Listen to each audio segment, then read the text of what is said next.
আল্লাহ হেফাজত করেন। হ্যাঁ, বিপদ ঘটতো সময় লাগে না, আল্লাহ হেফাজত করেন।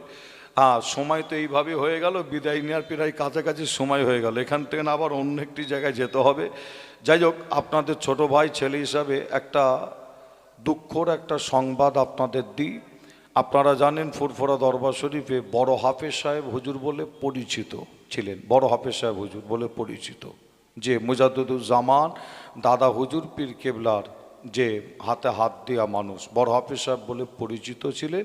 যে তিনার আপনার আওলাদের আওলাদ, আপনারা তিনাকে অনেকে দেখেছেন, তিনার আলোচনা শুনেছেন, তিনার হাতে হাত দিয়ে মোসাফা করেছেন। যিনার নাম বলা হয় সাইফুল্লাহ সাহেব বলা হয়, কি জানেন আপনারা?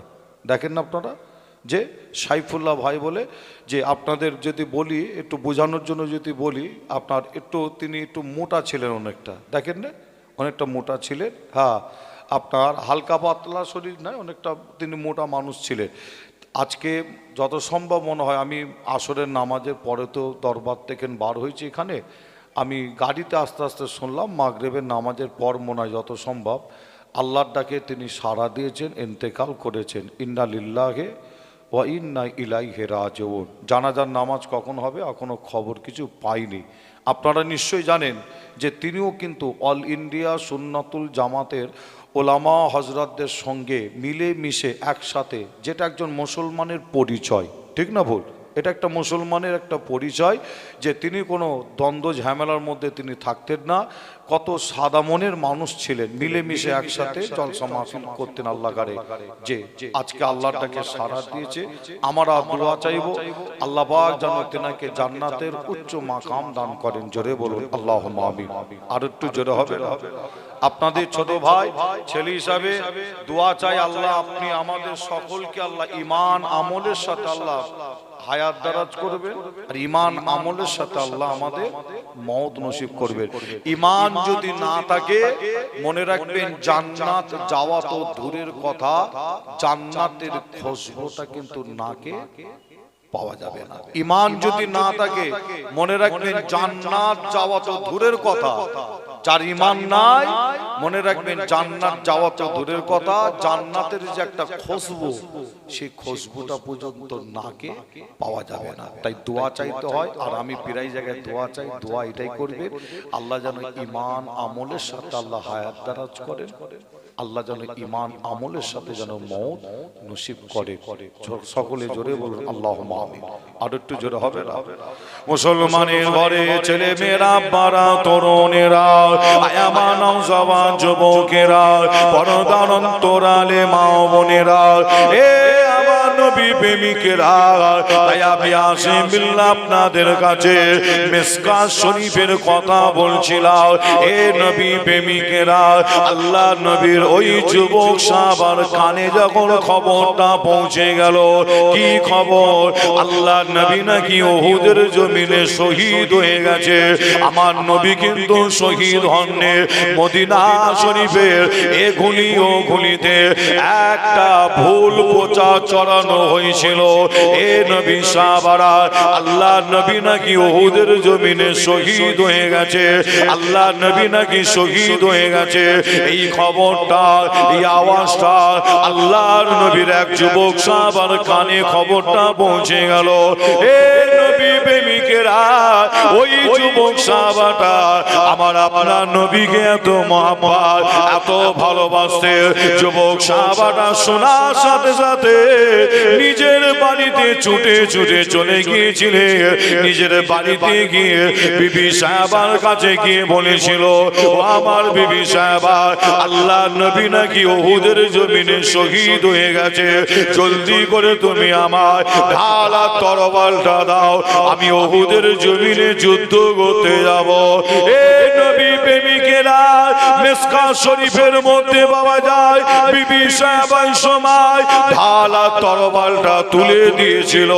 আমার আপনার নবী যুবক সাহাবা এক হাতে ঢাল আর এক হাতে তরবাল নিয়ে ওই জায়গায় দাঁড়িয়ে বিবি সাহেবাকে বলেছিল, ও আমার বিবি সাহেবা, আমি উহুদের জমিনে যুদ্ধ করতে যাচ্ছি, আমি কে যদি শহীদ হয়ে যায় তোমার সাথে আমার কাল কিয়ামতে ময়দানে মাশারে দেখা হবে।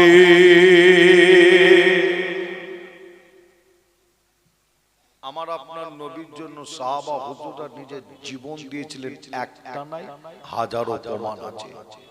কোন কোন সাহাবা হুজুরের হাত কাফেররা কেটে নিয়েছিল যুদ্ধের ময়দানে, হাত দুটো কেটে নিয়েছিল। কোন কোন সাহাবা হুজুরের পা দুটো কাফেররা কেটে নিয়েছিল। আবার কোন কোন সাহাবা হুজুরের চোখ মোবারকটাকে উপরে তুলে নিয়েছিল কাফেররা। যে কোন কোন সাহাবা হুজুরের হাদিস শরীফ সাক্ষী দেয় শরীরটাকে টুকরো টুকরো করে দিয়েছিল। যে আমার নবীর আওলাদে রসুল ইমাম হোসেন হুজুরের কথা মনে পড়ে আপনাদের কাছে, যে আওলাদে রসুল ইমাম হোসেন হুজুর কারবালার জমিনে শহীদ হয়েছিল আপনারা জানেন, কিন্তু এত কষ্ট দেওয়া হয়েছিল আওলাদে রসুল ইমাম হোসেন হুজুরকে যে ইতিহাস সাক্ষী দেয় হুজুরের শরীর মোবারক থেকে এই শের মোবারকটাকে আলাদা করে দিয়েছিল। যেনাকে বলা হয় জান্নাতের সরদার আওলাদে রসুল ইমাম হোসেন হুজুরকে বলা হয় জান্নাতের সরদার। তিনি হকের ওপরে, ন্যায়ের ওপরে, সত্যের ওপরে দাঁড়িয়েছিল, অন্যায়ে মাথা নত করেননি। কারবালার জমিনে শহীদ হয়েছিলেন। আর এই কারবালার ঘটনা আপনারা প্রত্যেকেই আপনারা জানেন। আমি কারবালার ঘটনা আপনাদের বলবো না, তবে এতটুকুন বলে যাব হকের ওপরে, ন্যায়ের ওপরে, সত্যের ওপরে যে দাঁড়িয়েছিল আওলাদে রাসূল ইমাম হোসেন হুজুর, তিনাকে এত কষ্ট কারবালার জমিনে দিয়েছিল। হুজুরকে শুধু শহীদ করা হয়েছিল যে না, হুজুরের শের মোবারকটা শরীর মোবারক থেকে শের মোবারক অর্থাৎ মাথা মোবারকটাকে আলাদা করে দিয়েছিল। হুজুরের শরীর মোবারকের কবর মোবারকটা আছে কোথায় জানেন? ইমাম হোসেন হুজুরের শরীর মুবারকের মাজার অর্থাৎ কবর মুবারকটা আছে একটা মুসলিম দেশ, মুসলিম কান্ট্রি, দেশটার নাম হচ্ছে ইরাক। নাম শুনেন? নাম শুনেছেন? ইরাকের জমিনে হুজুরের এই শরীর মুবারকের মাজার আর শের মুবারকের মাজার অর্থাৎ মাথা মুবারকের মাজারটা কোথায়? যে প্রথম দাফন করা হয় ইমাম হোসেন হুজুরের মাথা মুবারকটাকে দাফন করা হয় উমাইয়া জামে মসজিদ বলে একটা মসজিদ, নাম হচ্ছে কি নাম? উমাইয়া জামে মসজিদ। উমাইয়া জামে মসজিদ মাঠে দাফন করা হয় হুজুরের শের মুবারকটা। যে বহুদিন পরে আবার হুজুরের শের মুবারকটা মাটি খুঁড়ে আবার তোলা হচ্ছে, মাটি খুঁড়ে। যে প্রয়োজন বললে যে এমনও প্রমাণ আছে, যে হাদিস শরীফ থেকেও আছে, কিতাব থেকেও আপনাকে দলিল দিয়ে যেতে পারবো, যে প্রয়োজনে লাশ মুবারকও তোলা হয়েছে, প্রয়োজনে লাশ মুবারকও তোলা হয়েছে। যে আর এরকম ঘটনা, অনেক ঘটনা ঘটে ঘটে আপনারা জানেন। প্রয়োজনে লাশ কবর থেকে তোলা হয়, কি তোলা হয় না? যে প্রয়োজনে আল্লাহর ওলির লাশ এক জায়গা থেকে তুলে আরেক জায়গায় নিয়ে যাওয়া হয়েছে, কি হয়নি? হয়েছে না হয়নি? যে তবে আপনাদের জন্য বলে যায় আল্লামা রুহুল আমিন সাহেব হুজুরের যে কথা আমি আসিম বিল্লাহ সিদ্দিকী একবার বলেছিলাম, নিশ্চয়ই আপনারা সোশ্যাল মিডিয়া শুনেছিলেন। নাউজুবিল্লাহ, আমি আসিম বিল্লাহ সিদ্দিকী আল্লামা রুহুল আমিন সাহেব হুজুরের শানে বিয়াদবিমূলক কথা আমি বলিনি। কেন? আমি ভালো রকম জানি যে আল্লামা রুহুল আমিন সাহেব হুজুরকে দেখে ফুরফুরার পীর আবু বাক্কা দাদা হুজুর পীরকে বলা উঠে দাঁড়িয়ে সম্মান দিতেন। জোরে বলো, আরো জোরে হবে না? আল্লামা রুহুল আমিন সাহেব হুজুর দাদা হুজুরকে বলতেন, হুজুর আপনি আমার পীর, আপনি আমাকে দেখে উঠে পড়েন, এটা আমাকে একটু কেমন লাগে। দাদা হুজুর বলতেন, ফুরফুরার পীর বলতেন, বাবা রুহুল আমিন আমি তোমাকে দেখে উঠিনি, বাবা রুহুল আমিন তোমার মধ্যে যে এলেম আছে ওই এলেমটাকে দেখে আমি আবু বাক্কার উঠে দাঁড়িয়ে সম্মান করি। ছোট হবে না? যে আমি আসিম বিল্লাহ সিদ্দিকী সেই রুহুল আমিন সাহেব হুজুরের শানে বিয়াদবি কথা বা বিয়াদবি করব বলে আমার কি আপনাদের কি মনে হয়? যে না। তবে এতটুকু বলে যাই যে এরাও প্রমাণ আছে। আমার বক্তব্যটাকে নিয়ে অনেকে ভুল ব্যাখ্যা করছে, ভুল কথা বলছে, তবে আমি মনে করি তাদের মনে হয় যে কোরআন হাদিসের জ্ঞান তাদের নাই, ইজমা কিয়াসের জ্ঞান নাই, যে তারা আলেম হলে এই কথা তারা বলতো না। যে কারণ এর প্রমাণ অনেক আছে। প্রয়োজনে আল্লাহর ওলিদের লাশ, প্রয়োজনে যে আপনার নবীদের পর্যন্ত লাশ প্রয়োজনে এক জায়গা থেকে আরেক জায়গায় নিয়ে যাওয়া হয়েছে।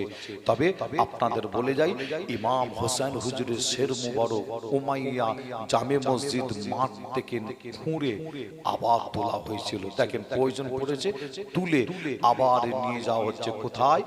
আসকালান বলে একটি জায়গা আছে, আসকালানের জমিনে নিয়ে গিয়ে আওলাদের রাসূল ইমাম হোসেন হুজুরের শের মুবারকটা দাফন করা হয়। আবার আসকালানের মাটি করে আবারও তোলা হচ্ছে বহুদিন পরে, যে আওলাদের রাসূল ইমাম হোসেন হুজুরের শের মুবারক আবার আসকালানের মাটি থেকে খুঁড়ে তুলে নিয়ে চলে যাওয়া হলো কোথায়?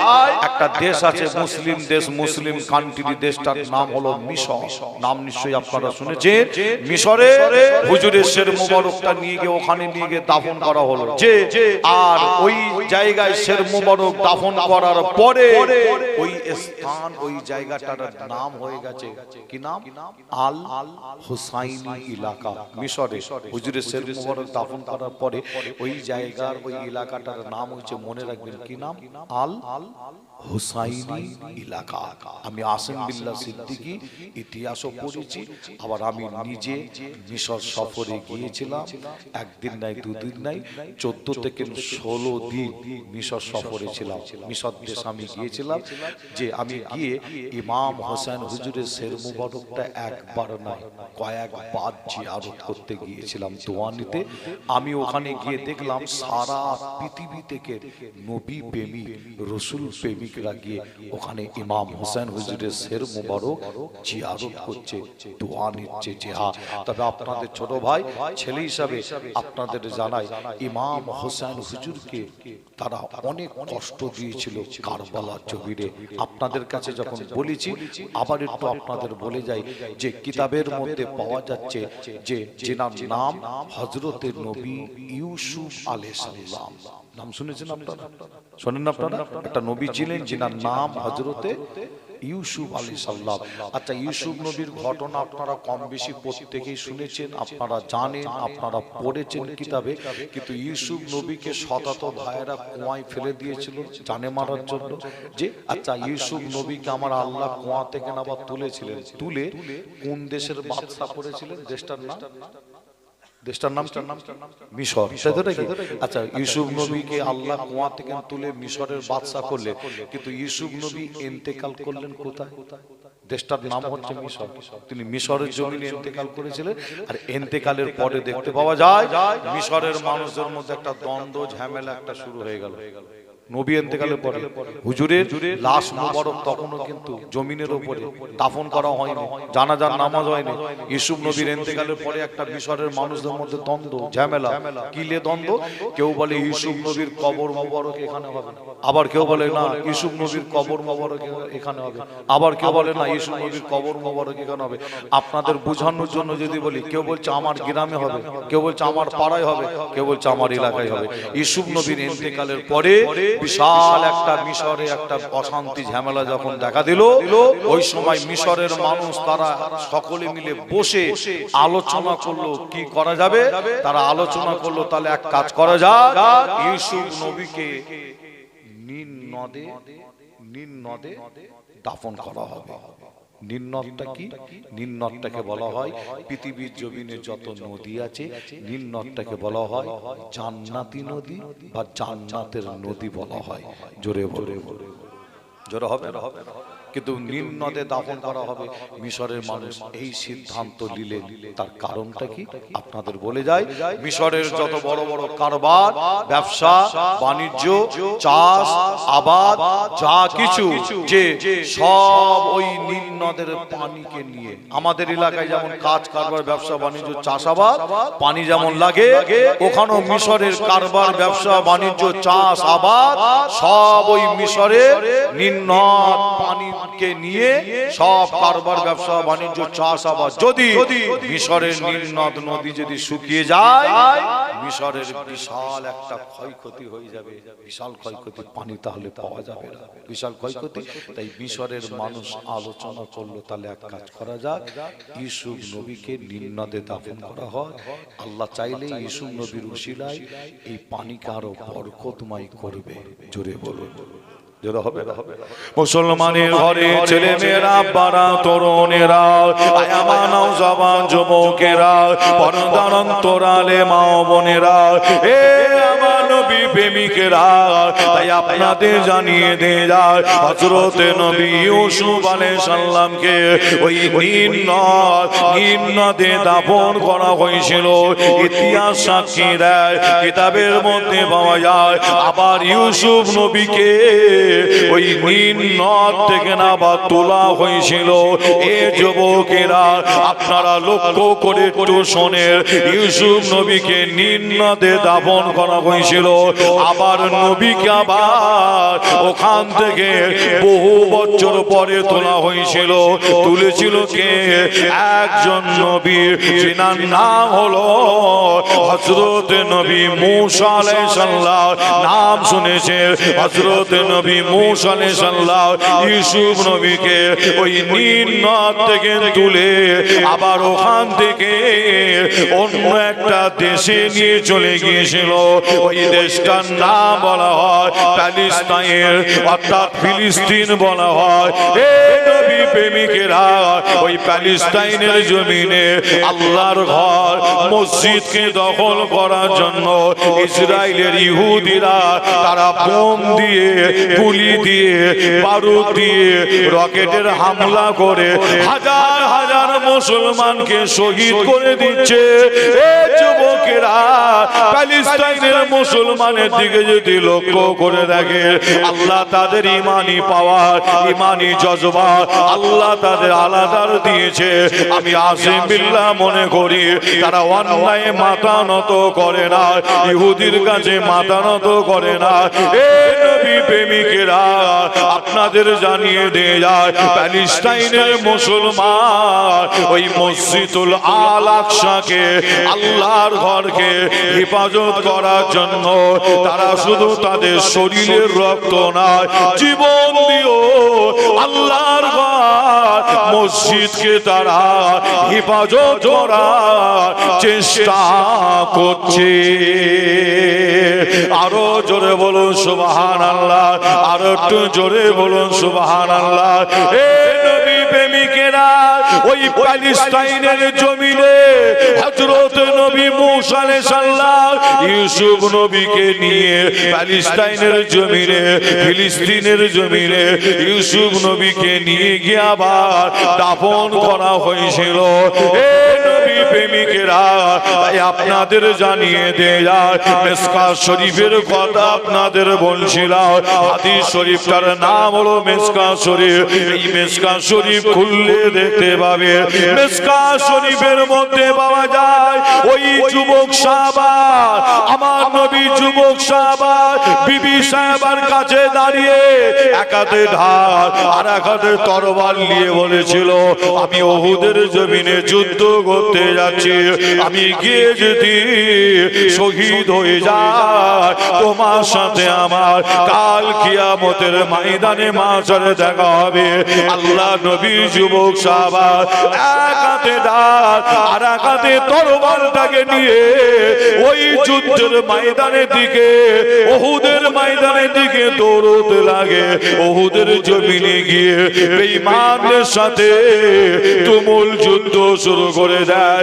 হাদিস শরীফ সাক্ষী দেয়, আল্লাহ নবীর যুবক সাহাবা ওই উহুদের জমিনে গিয়ে কাফেরদের সাথে যুদ্ধ করতে করতে বেশ কয়েকটা কাফেরকে জাহান্নামে পাঠিয়ে দিয়েছিল। এই নবী প্রেমিকেরা আল্লাহ নবী যুবক সাহাবা ওই উহুদের জমিনে যুদ্ধ করতে করতে আমার আপনার নবী যুবক সাহাবা ওই উহুদের জমিনে শহীদ হয়ে গেছিল। এই খবরটা, এই আওয়াজটা আবার বিবি সাহেবার কানে এসে পৌঁছে গিয়েছিল। তুমি শুনেছো নাকি তোমার স্বামী নাকি আজকে উহুদের জমিনে শহীদ হয়ে গেছে? বিবি সাহেবা শোনার সাথে সাথে বিবি সাহেবা থাকতে না পেরে বিবি সাহেবা ওই উহুদের জমিনের দিকে দৌড়তে লাগে। ওই ময়দানের দিকে ছুটে ছুটে ছুটে ছুটে গিয়ে বিবি সাহেবা গিয়ে দেখে ওই উহুদের জমিনে কিছুটা দূরে কিছু মানুষ গোল করে ঘিরে দাঁড়িয়ে আছে। বিবি সাহেবা ঠিক ওই জায়গায় গিয়ে দেখে গোল করে ঘিরে দাঁড়িয়ে আছে অন্য কেউ নাই, আমার আপনার নবী মাঝখানে দাঁড়িয়ে আছে। আমার আপনার নবীকে সাহাবা হুজুররা চতুর্দিক থেকে গোল করে ঘিরে রেখেছে। নারায়ে তাকবীর। সিলসিলা হক ফুরফুরা শরীফ, সিলসিলা হক ফুরফুরা শরীফ। নারায়ে তাকবীর। আল্লাহু আকবার। যুদ্ধের ময়দানে বিবি সাহেবা গিয়ে দেখছেন অনেকটা দূরে কিছু মানুষ গোল করে ঘিরে দাঁড়িয়ে আছে। ওখানে গিয়ে দেখছেন গোল করে যে ঘিরে দাঁড়িয়ে আছে অন্য কেউ নাই, আমার আপনার নবী, আমার আপনার নেতা মাঝখানে দাঁড়িয়ে আছে।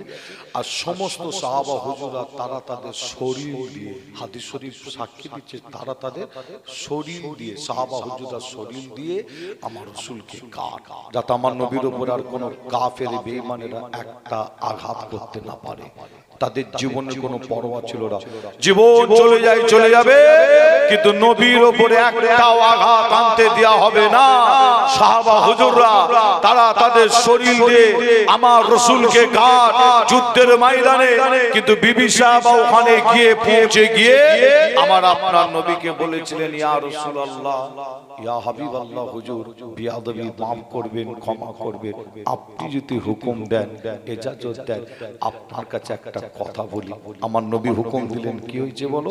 বিবি সাহেবা ওই সময় বলছেন, ইয়া রাসূলুল্লাহ, ইয়া হাবিবাল্লাহ, হুজুর আজকে নাকি আপনি এই ময়দানে শহীদ হয়ে গেছে। আপনার কথা শুনে আমার স্বামী বাড়িতে থাকতে পারে না। আমার স্বামী আপনাকে এতটা মহব্বত, এত ভালোবাসতে, আমার স্বামী বাড়িতে থাকতে না পেরে এই ময়দানে এসে বেঈমানদের সাথে যুদ্ধ করতে করতে শহীদ হয়ে গেছে। এতে কিন্তু আমার কোনো দুঃখ নাই। আমি এসেছি একটা কথা আপনার কাছে জানার জন্য, হুজুর আমি শুনেছি নাকি যারা যুদ্ধ করতে করতে শহীদ হয়ে যায় হুজুর, তাদের নাকি গোসলটা নাকি দেওয়া হয় না, কাফনটা নাকি হুজুর পরানো হয় না। যারা ইসলামের জন্য, কোরআনের জন্য, দ্বীনের জন্য শহীদ হয়ে যায় যুদ্ধ করতে করতে হুজুর, তাদের নাকি গোসল নাকি দেওয়া হয় না, কাফনটা নাকি হুজুর পরানো হয় না। আমার আপনার নবীর কাছে বিবি সাহেবা উহুদের জমিনে আল্লাহ রাসূলের কাছে জানতে চাইলে, আপনারা প্রত্যেকেই কম বেশি জানেন শহীদানদের কি মাসলা হলো। শহীদানদের যে শহীদানদের গোসল লাগে না আর কাফনও পরানো হয় না। যে শহীদানদের মাসলা হলো, যে মাসলা হচ্ছে যে শহীদানদের, যে ব্যক্তিটা শহীদ হয়, যে শহীদ হতে গিয়ে যে পোশাকটা পরে আছে, আমি আপনি এখানে যে অনেকে অনেক রকম পোশাক পরে আছি, এই পোশাক পরা অবস্থায় আমি আপনি যদি শহীদ হয়ে যাই আর শহীদ হতে গিয়ে আমার আপনার এই পোশাকে কাপড়ে যদি রক্ত যদি লেগে যায়, মাসলা হলো শহীদানদের এই পোশাক তোমরা খুলবে না, পোশাক চেঞ্জ করবে না, পোশাক পাল্টাবে না। শহীদানদের ওই রক্ত লাগা অবস্থায়, ওই পোশাক পরানো অবস্থায় গোসলও দেবে না। বিনা গোসলে, বিনা কাফনে জানাজার নামাজটা শুধু হবে, জানাজার নামাজ পড়ে তোমরা দাফন করে দাও। শুধু কি হবে, কি হবে? শুধু শুধু জানাজার নামাজ, জানাজার নামাজ পড়িয়ে দাফন করে দাও। আচ্ছা, এর মাঝে একটু আপনাদের কাছে জানতে চাই যে আমার মনে হয় আপনাদের এলাকা গ্রামে নাই, কিছু কিছু জায়গায় তো শোনা যায় এই এলাকা গ্রাম আল্লাহর খুব ভালো জায়গা, আমি জানি, তাই তো নাকি? খুব ভালো জায়গা, যে এখানে আবার আপনার শহীদ আবার এরকম হয় না তো, কি আবার শহীদ বুঝতে পারছেন না? মারছে মুসলমান আর মরছে মুসলমান, এদিকে কি হয় কি? হ্যাঁ, ওই সর্বনাশ, মারাত্মক ব্যাপার তাহলে নাকি? মারছ মুসলমান আর মরছ মুসলমান, কি হয় না? বিভিন্ন কারণে। জ্ঞানী যারা বোঝে তারা শুধু ইশারায়, আমাকে বলতে হবে না কি কি কারণে মারামারি করে মরছে, বুঝতে পারছেন না? বলতে হবে না আমাকে। জ্ঞানী যারা বোঝে তারা শুধু ইশারা, ইশারা দিলে আপনারা ধরে নেবেন মারছ মুসলমান আর মরছ মুসলমান। যে কিন্তু আমি পীরের ঘরের বাচ্চা হিসাবে তাদের জন্য দোয়া চাইবো। কি দোয়া? আল্লাহ তাদের মাফ করুক, যারা এইভাবে মারা গেছে, বুঝতে পারছেন না? আল্লাহ পাক তাদের কি আমরা প্রত্যেকে দোয়া চাইবো আল্লাহ তাদের মাফ করেন, তাদের গুনাহকে আল্লাহ মাফ করেন, দোয়া চাইবো। কিন্তু এতটুকুন বলে যায়, যদি শহীদ বলে যদি দাবি যদি করেন, দেখবেন মরছে আবার বলছে অমুক শহীদ হয়ে গেছে, বলে না অমুক শহীদ হয়ে গেছে, বুঝতে পারছেন না? যদি শহীদ বলে দাবি করেন তাহলে গ্রামের মানুষ পাড়ার মানুষের দায়িত্ব হলো এটাই, যখনই শহীদ বলে দাবি করবে তাহলে তাকে গোসলও দেবেন না, আর কি গোসলও দেবেন না, আর কি কাফনও পরানো হবে না। শহীদ বলে দাবি করছেন যখন, তাহলে মাসলা তো মাসলা কি মানতে হবে, মানতে হবে না? শহীদ বলে যখন দাবি করা হয়, মনে রাখবেন মাসলাটাও মানতে হয়। শহীদানদের কেন গোসলও নাই, কাফনও নাই।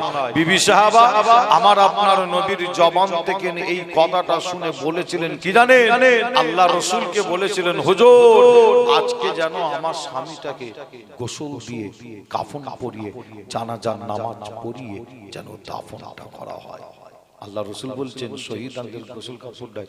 আর বিবি সাহাবা শোনার পরে বলছে, হুজুর আজকে যেন আমার স্বামীটাকে গোসল দিয়ে কাফন পরিয়ে জানাজার নামাজটা পড়িয়ে যেন দাফন করা হয়।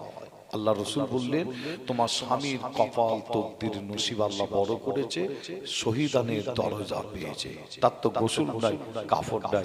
বিবি সাহাবা ওই সময় বলেছিলেন, ইয়া রাসূলুল্লাহ, ইয়া হাবিবাল্লাহ, হুজুর আমার স্বামী আপনাকে এতটা মহাব্বত এতটা ভালোবাসতেন, যখনই শুনেছে আপনি নাকি শহীদ হয়ে গেছে, আমার স্বামী আর বাড়িতে থাকতে পারে না, যে আমার স্বামী এই ময়দানে এসে বেঈমানদের সাথে যুদ্ধ করতে করতে শহীদ হয়ে গেছে, কিন্তু আমার স্বামীর আজকে ফরজ গোসল করার আদায় করার হুকুম হয়ে গেছিল, তাই আমি আপনাকে বলছি আমার স্বামীটাকে গোসল দিয়ে কাফন পরিয়ে জানাজার নামাজটা পড়িয়ে যেন দাফন করা হয়।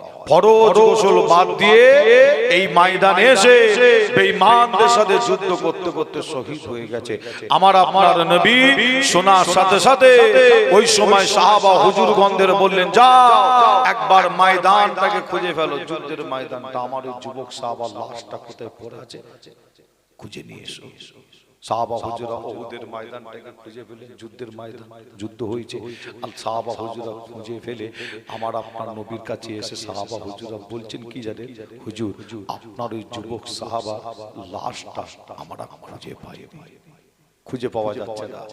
আমার আপনার নবীর মনটা একটু খারাপ। মুসলমানের ঘরে ছেলে মেয়েরা, বাড়া তরুণেরা, আয়ামা নওজওয়ান যুবকেরা, পর্দার অন্তরালে মা ও বোনেরা, এ আমার নবী প্রেমিকেরা, আমার নবীকে মহব্বত করেছিল সাহাবা হুজুরগণেরা, তারা নবীর জন্য নিজের জীবনটা দিয়ে দিত। আজ আমরা এখানে যত ভাই, যত চাচা, যত মা বোন এসে বসেছে, আমরা রসুলকে মহব্বত করি, রসুলকে ভালোবাসি। এ যুবকেরা, নবীকে ভালোবাসলে জান্নাত পাওয়া যায়, মনে রাখবে। কিন্তু আমার নবীকে মহব্বত করবেন কিভাবে, ভালোবাসবেন কিভাবে? আমার নবী হাদিস শরীফের মধ্যে জানিয়ে দেয়, আল্লাহ নবী বলেন, ফাকাদ আহাব্বানি ওমান আহাব্বানি কানা মাই ফিল জান্নাত। আমার নবী বলে, যদি কোনো ব্যক্তিটা আমি রাসূলুল্লাহ আমার দিদার পেতে চাও, যদি কোনো ব্যক্তি আমি রাসূলুল্লাহ আমার সাথে যদি কাল কিয়ামতের ময়দানে একসাথে উঠে দাঁড়াতে চাও, আমার আপনার নবী আবার বলে, যদি কোনো ব্যক্তি আমি রাসূলুল্লাহ আমার সাথে যদি জান্নাতের ভেতরে একসাথে থাকতে চাও, তাহলে ওই ব্যক্তিটা, ওই মানুষটা করবে কি? আমার নবী জানালেন, ফাকাদ আহাব্বানি ওমান আহাব্বানি কানা মাই ফিল জান্নাত। ওই ব্যক্তিটা যেন আমি রাসূলুল্লাহ আমার সুন্নাতটাকে যেন মজবুত করে ধরে, সুন্নাতকে ভালোবাসে, সুন্নাতের তাবেদারি করে, সুন্নাতের পায়রাবি করে, সুন্নাতের যেন ইতাআত করে, সুন্নাতকে মেনে বাস্তব আমলি জিন্দেগিতে যেন ফিরে আসে। যদি কোনো ব্যক্তি আমি রাসূলুল্লাহ আমার সুন্নাতকে মেনে এইভাবে যদি আমলি জিন্দেগিতে ফিরে আসতে পারে, তাহলে হবে কি? আল্লাহ নবী জানান, কানা মাই ফিল জান্নাত। ওই ব্যক্তিটাকে আল্লাহ পাক জান্নাতের ভেতরে আমি রাসূলুল্লাহ আমার পাশাপাশি থাকার সুযোগটা করে দেবে। আরো জোরে বলুন সুবহানাল্লাহ। এ নবী প্রেমিকেরা শুধু মুখে বললে হবে না রাসূল তোমায় ভালোবাসি, রাসূল তোমায় মহব্বত করি। এ যুবকেরা আমার নবীর সুন্নাতকে মজবুত করে ধরতে হয়, সুন্নাতকে ভালোবাসতে হয়। সুন্নাতকে ভালোবাসা মানে নবীকে ভালোবাসা হয়। এ নবী প্রেমিকেরা সাহাবা হুজুরগণেরা আমার নবীকে এত মহব্বত এত ভালোবেসেছিল, ওই যুবক সাহাবাটা উহুদের জমিনে শহীদ হয়ে গিয়েছিল।